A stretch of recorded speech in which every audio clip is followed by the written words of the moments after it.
Hi, everyone.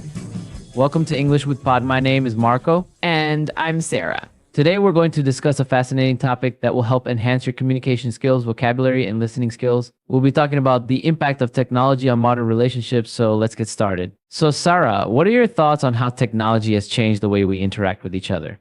That's a really interesting topic. Marco, technology has definitely changed a lot. It's made it easier to stay connected with people worldwide. But sometimes it can make us feel disconnected even though we're always connected. What do you think, Marco? I agree. We're always online, but not necessarily present. Texting is more convenient, but it can lead to misunderstandings. We miss out on important cues like body language and tone. Yes, those nuances are really important. Nuance means a subtle difference in meaning or expression. Without them, messages can be confusing. Absolutely. For example, a short reply like fine can be taken in many ways. Emojis help, but they're not the same as seeing a real smile or hearing someone's voice. Exactly. It's like we're creating a new language with emojis, but it can still be ambiguous. That means it can be understood in more than one way. Right? And online dating is another example. It's given people more options, but sometimes too many choices can make it harder to decide. Yes, that's the paradox of choice. More options can actually make decisions harder. People might keep looking for the next best thing and miss real connections. That's a good point. And paradox means something that seems contradictory, but is true. It's ironic too. Technology was supposed to make dating easier, but it's made it more complicated. It is ironic. Irony is when the opposite of what you expect happens. Like how social media can make us feel isolated even though it's supposed to connect us. Exactly.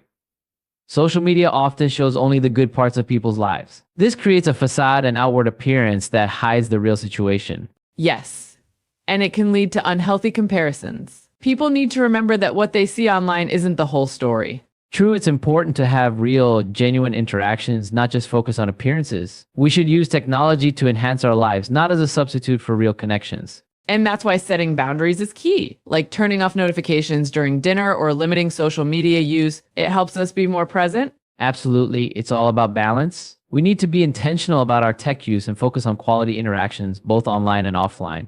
And remember, technology is just a tool. It's how we choose to use it that matters. We should aim to use it in ways that strengthen, not weaken, our relationships. Great advice, Sarah. Before we continue, let's do a quick vocabulary review. Vocabulary preview.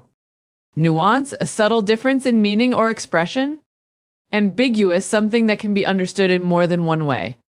Paradox, a situation that seems contradictory but might still be true. Irony, when the opposite of what you expect happens. Facade, an outward appearance that conceals a different reality. Now that we've reviewed the vocabulary, let's discuss another interesting aspect, technology and family dynamics. How do you think it affects relationships within families, Marco? That's a great question. Technology can both connect and divide families. Video calls make it easy to stay in touch with relatives far away. But at the same time, everyone being glued to their screens during family time can create distance. Yes, and it's important for families to establish screen-free time. That way, they can focus on spending quality time together. Quality time means spending time doing things that strengthen relationships like talking or playing games together. I completely agree. I think it's essential to have real conversations without distractions. This builds deeper connections and helps resolve misunderstandings. Yes, and let's not forget about setting a good example for kids. If parents are always on their phones, children will likely do the same. It's about creating healthy habits. Definitely. Another point is how technology affects friendships. Do you think social media changes the way we view and maintain friendships? Absolutely. People often have hundreds of friends on social media, but that doesn't mean they have close relationships. It's more like having a lot of acquaintances, people you know, but not well. Right? And maintaining real friendships requires effort. It's not just about liking each other's posts, but actually being there for each other. Checking in, having meaningful conversations, and spending time together. That's true. A good vocabulary word here is authentic. It means being genuine and true to yourself. Authentic friendships are based on honesty and trust, not just surface-level interactions. Well said. It's also crucial to understand the difference between networking and true friendship. Networking is more professional, focused on building contacts. Friendship is about personal connection. Yes, and both are important but serve different purposes. Knowing when to switch between the two is part of effective communication. We've covered a lot about technology's impact on personal relationships. But let's not forget its role in professional relationships. Do you think technology has changed workplace dynamics, Sarah? Definitely. Remote work is a big change. People now communicate more through emails and video calls. It's efficient, but it can lack the personal touch. It's harder to build rapport with colleagues. That's true. Rapport means a positive relationship based on trust and understanding. Face-to-face interactions often help build this faster. Do you think remote work affects teamwork? Yes, it can. When you're not in the same physical space, it's easier to misinterpret messages. You might miss the context that comes with being in the same room. Context means the background information that gives meaning to something. Good point. And when people work from home, the line between work and personal life can blur. This can lead to burnout. It's crucial to set boundaries like having a dedicated workspace and taking breaks. Absolutely. Another challenge is the digital divide. Not everyone has the same access to technology. This can create inequalities in the workplace, affecting collaboration and productivity. Yes, the digital divide is a serious issue. It refers to the gap between those who have access to technology and those who don't. This can impact job opportunities and access to resources. And let's not forget about cybersecurity. With more people working online, there's a higher risk of data breaches. It's essential to follow best practices like using strong passwords and being cautious with emails. That's a good point. Cybersecurity means protecting systems and data from digital attacks. Companies need to educate their employees on these risks to keep everyone safe.